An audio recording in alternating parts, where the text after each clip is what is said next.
திருவாரூர் மாவட்டம் திருத்துறைப்பூண்டி அருகே நாராயணபுரத்தில் தொழில் போட்டி காரணமாக அலுவலகத்தில் தங்கியிருந்த 5 பேரை மாஸ்க் அணிந்து வந்த கும்பல் அரிவாள் உள்ளிட்ட ஆயுதங்களால் சரமாரியாக தாக்கியது. அது தொடர்பான காட்சிகளை பார்க்கலாம்.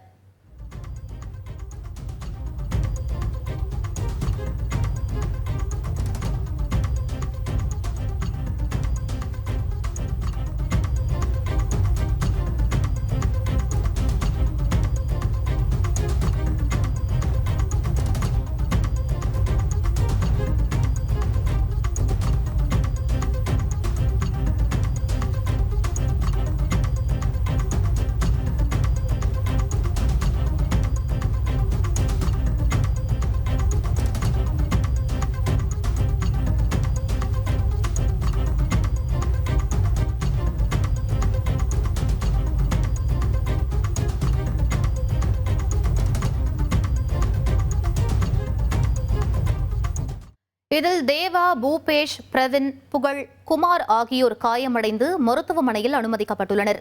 அவர்களில் 3 பேர் மேல் சிகிச்சைக்காக திருவாரூர் மற்றும் தஞ்சாவூர் மருத்துவக் கல்லூரி மருத்துவமனைகளுக்கு அனுப்பப்பட்டனர். தாக்குதல் நடத்திய கும்பல் அங்கிருந்த ஆட்டோவையும் சேதப்படுத்தி தப்பி சென்றது. இச்சம்பவம் தொடர்பாக வெளியான சிசிடிவி காட்சிகளின் அடிப்படையில் களப்பால் போலீசார் மர்ம நபர்களை தீவிரமாக தேடி வருகின்றனர்.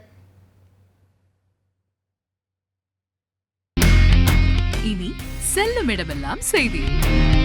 தந்தை டிவியின் வாட்ஸ்அப் சேனலை ஃபாலோ பண்ணினா செல்ல இருக்கும் இடமெல்லாம் செய்தி. இதோ QR கோட் இப்பவே ஸ்கேன் பண்ணுங்க, ஃபாலோ பண்ணுங்க.